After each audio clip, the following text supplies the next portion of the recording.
A Plaguelands Media production. Hey everyone, this is Hugh from Plaguelands Media bringing you another book review today. So cheers, of course. Now today I'm looking at one of the first fantasy novels I ever read. This is Spellfire, written by Ed Greenwood. This is one of the very first Forgotten Realms novels ever written. One of the first Dungeons and Dragons books ever written. Excuse me for a moment. I am bleeding for some reason. Okay. Now, I will admit that this cover does not do the book any favors. The original cover of the novel that I had was much better, but again, this is like the Kindle version. So this is kind of very nostalgic for me. So nostalgic that I actually went to Drive-Thru RPG and was looking at their old second edition Dungeons and Dragons things, and because of what I was reading in the book, I actually got the print-on-demand copy of The Ruins of Mithranor. This was a box set that I always wanted but never had, as well as The Ruins of Zentel Keep. Again, a box set I always wanted, but never had. Why are these two books so important and nostalgic? Because a lot of this book deals with Zentel Keep, deals with Mithranor. And if you don't know what those are, very briefly, Zentel Keep is the city of the Zentarum, the Zents, and they are kind of an evil faction in Faerun, where this book is set. Mithranor was a fabled elven city that brought together humans, elves, and dwarves in this one, like, magical, beautiful kind of community. And then they fucked up and it got overrun by devils and demons and monsters and all that kind of really cool shit. So that is where your story is basically taking place. But to give you a perspective, let's jump to a map of Faerun so you can see exactly what I am talking about. So this, of course, is the map of Faerun, the Forgotten Realms. I've actually shown this in the past when I reviewed the Moonshade trilogy, which primarily takes place here, and I spoke about how a lot of the newer books focus on kind of the Sword Coast here, even the video games like Baldur's Gate and whatnot. But Spellfire, being one of the first Forgotten Realms novels, and we're talking back in the day of like first edition Dungeons and Dragons, actually takes place up here in the Dalelands area, where you have Shadowdale and you have Mithranor. And, okay, this is the ruins of Zentel Keep, but back when Spellfire came out, Zentel Keep weren't ruins. It was actually a giant city of evil bastards. So you can see that Ed Greenwood liked to focus on this area, the Dalelands, primarily, but look how rich that world is.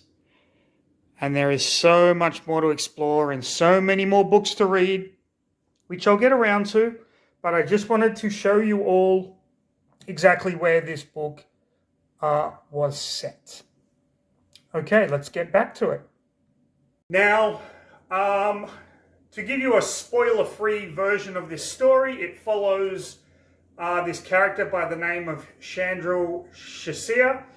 She is working in a tavern run by pretty much the only father she's ever known, the innkeeper, this guy called Gorstag. And she just longs for adventure. One night, she sees this young mage called Nam in the tavern and kind of falls for him, but nothing happens. But she decides, you know what, I want to go off and explore the realm. She's only ever known this tavern. She hasn't even kind of been into the wider Dalelands area. So she runs off and she joins an adventuring party as their resident thief. And basically the shit hits the fan. Now, in this book, we find out, sorry, still bleeding. Okay. In this book, we find out a lot about her past. We meet a lot of characters, and this is actually a detriment to the book. In my opinion, there are just too many fucking characters in this thing. We meet Elminster, the sage, who was basically the character that Ed Greenwood played growing up as a kid. And he's kind of transported him into the fictional world, and Elminster has become a mainstay of Forgotten Realms lore. There are a series of books written about his history that are all fantastic. We meet the Knights of Mithranor. We meet the rulers of Shadowdale. We get name drops. The Witch Queen of Aglarond, Manshun, Semimon, the Cult of the Dragon. There is so much happening that it gets confusing at times. As I was reading it, I'm just like, yeah, I'm not going to go back and check who these characters are. I really don't give a fuck. With that said, this is one of Ed Greenwood's early works, and he does come into his own in later novels, so you can't kind of hold that against him. And as a fan of Forgotten Realms, as a fan of Dungeons and Dragons history, and simply the nostalgia factor, I read this as a kid, loved it. This book is great. It's actually book one of a trilogy, but back in the day when I first read it, it wasn't. It was just kind of a standalone novel. So, what is this book about without kind of spoiling anything? The main character, Chandra, discovers she has this power called Spellfire, hence the name of the book, Spellfire. And Spellfire is this ability to absorb magic and shoot it out from your body. And then she's just being hunted down by all of these different factions that want Spellfire for themselves. She finds protection, she finds love, and she basically goes on her merry way. That's pretty much the story. But if you want a little more in depth, look at all of this and me kind of getting nostalgia highs from everything, then stick around for the next episode of Read a fucking book. Read a fucking book. Read a fucking book. People. Okay. Now, I'm just going to say right off the bat, yes, this book is clunky. Yes, this book is not very well written. Yes, this book is fucking awesome. Okay, so just straight off the bat, just letting you know. Now we start with Chandril. She is working as kind of like a kitchen hand, doing whatever needs to be done around the Inn of the Rising Moon, which is run by Gorstag. Gorstag kind of took her in and is her father figure, as I mentioned earlier. The chef of this inn, this guy called Corvin, is constantly harassing her, like pinching her ass and just being a fat prick, basically. Chandril has a friend, Lorene, who they're kind of roommates, but if Lorene ever brings a guy back, Chandril goes and sleeps somewhere else. And one night, there's this band of adventurers in the inn, and they're all talking and joking, and Chandril is like, that is my ticket out of there, because she witnesses the party's thief get killed. There's an argument in the tavern, and the thief gets killed. During this time, she also sees Nam, who is the apprentice to this arrogant, boastful wizard. So seeing the thief get killed, she decides this is my chance, and she goes upstairs and steals all of their prized equipment. And when they get back to the room, all of their shit's gone. And they go, what the fuck? And then she brings it all back, and she's like, you need a thief, I'm a thief, let's do this shit. They agree to take her along. She sneaks out, doesn't tell Gorstag or anyone that she's leaving. So for the entire book, until it kind of wraps up at the end, Gorstag's really worried about her. And as they're adventuring, they run into some trouble. They get into some fights. And Chandril proves herself to be a good scout and a good thief and all that kind of stuff. Eventually, they come to an untimely demise, so to speak, or so we think. Chandril is kidnapped by this wizard called the Shadowsill. The Shadowsill is the former apprentice of Elminster of Shadowdale, Elminster being the most famous mage in the realms, or one of the most famous mages in the realms. While this is going on, Nam and his master are going to the ruins of Mithranor because they want to plunder, well, the master wants to plunder the magic. The Knights of Mithranor tell them, no, you can't go. Now, I'm just going to call them the Knights of Mithranor because I can't remember everybody's name. There's just way too many of them. The master disobeys this and ends up getting killed by devils, and Nam gets saved. Nam is taken back to Shadowdale, where he talks with the Lord of Shadowdale, Morngrim, and asks Morngrim, do I have permission to go back into Mithranor? Because if I don't, these demons are going to haunt my dreams and all that stuff. So he's allowed to go back into Mithranor.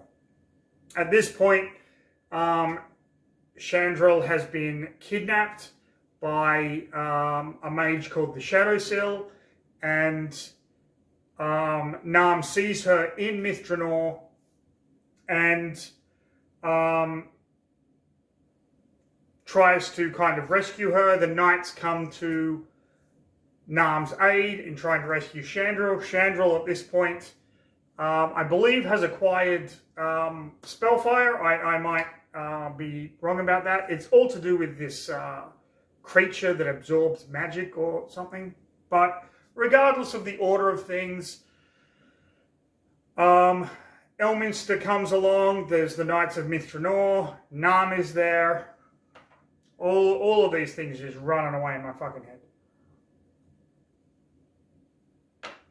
And Chandril ends up getting this ability, or this ability unlocks within her. Now, the big thing about Spellfire, the novel, is the idea of Dracoliches. Okay, so Dracoliches are basically dragons that have made a pact with the cult of the dragon in order to live forever. They're basically undead dragons, but they still have their sentient abilities. The Shadowsill is a member of the cult of dragons, and so we have Dracoliches in this book, and in 2nd edition Dungeons and Dragons, Dracoliches are fucking terrifying. Like, I never actually used one in any of the games I ran because it'd be a total party kill. Chandril's power is so great that... Hold on, let me just bring it back. Chandril's power is so great that she manages to actually kill 3 of them in the course of this book. So she manages to kill the Shadow Sill. She gets trapped with Nam, blows up this Dracolich's lair, kills this Dracolich, is found by Elminster and the Knights of Mithranor. They grab some treasure and they head off back to Shadowdale. During which time, Nam and Chandril profess their love for one another, even though they've only met for like a day or two. Whatever. And they get back to Shadowdale, and they're going to be wed. On the way back to Shadowdale, they get attacked by Manshun, who is the leader of the Zentalar. Manshun is pissed off that his lady love, the Shadowsill, has been killed. So he attacks them on the back of a black dragon, which Chandril takes them out. They hobble away. They're still alive, but she's now taken out like a Dracolich and one of the mightiest evil wizards in the realms and a black dragon. Okay. They go to Shadowdale. While they're there, they train. Nam trains more in magic, and Elminster trains Chandril in how to use her Spellfire and what her capabilities are. And at this time, she is greeted by the Witch Queen of Aglarond, who is this kind of powerful spellcaster who is basically holding off an entire nation of red wizards. If you've watched Dungeons and Dragons Honor Among Thieves, you know who the red wizards are. If you haven't, fucking go and watch it. Love that movie. So they're testing Chandril, and during this time, they keep getting attacked, and people are trying to take her to capture this ability of Spellfire, which is incredibly rare. It has the power to hurt people, but it also has the power to heal. And Chandril and Nam decide, after we're married, we can't stay here. So they tell, the knights tell Chandril and Nam to go visit Illustriel, the ruler of Silvery Moon, which is a city that is very prominent in the Drizzt Do'Urden books, especially in one poignant scene where he's not allowed into the city because he's a dark elf, and the leader of the city comes to visit him and basically says people are going to have their prejudices, but you just have to rise above it. It's a fantastically written chapter, one of my favourite R.A. Salvatore moments of all time. But we're not talking about him. We're talking about Ed Greenwood's Spellfire. So they end up leaving. Unbeknownst to them, they're followed by 2 of the Knights of Mithranor, which is lucky because they get ambushed by the Cult of the Dragon and almost killed, but the 2 knights, a cleric of Timora, the goddess of luck, and a rogue come to their aid. The 2 knights ride with them, making sure they're okay and setting them on the path back to the Rising Moon, the inn that Chandril actually left. So Chandril and Nam split from the knights and get to the inn where Gorstag is there, and Gorstag is happy to see her, and they share some stories, and Gorstag is now going to be wed to Lorene, Chandril's old roommate, and Nam kind of meets his expectations. So while they're there and they're talking, Gorstag reveals to Chandril her past, because Chandril never knew who her mother or her father was. Her father was a wizard who fought against the Cult of the Dragon, and her mother was an adventurer who had travelled with Gorstag, was one of Gorstag's best friends, and who also had the gift of Spellfire. And they are ultimately killed by the Cult of Dragon, but Gorstag manages to take the baby Chandril away from the cult, who are after the Spellfire, and hide her away in the inn. Now, here is the kicker. Corvin, the chef of the inn, is actually a cultist in the Cult of the Dragon and has been feeding them information about Chandra. So, cult members come to the inn to get them. Chandra and Nam leave before they get there. But Corvin explains that they've gone, so they're steel horses, and one of them, this wizard, rides after them. When Gorstag discovers Corvin's treachery, they fight, and he ends up breaking Corvin's neck and killing another dragon cultist. So we have Chandra and Nam fleeing. There's a wizard behind them. And at this point, a dwarf rides up with a letter from Elminster. The dwarf, his name is Delg, was a member of the company that Chandra kind of ran away and joined at the beginning of the novel, who managed to survive his injuries.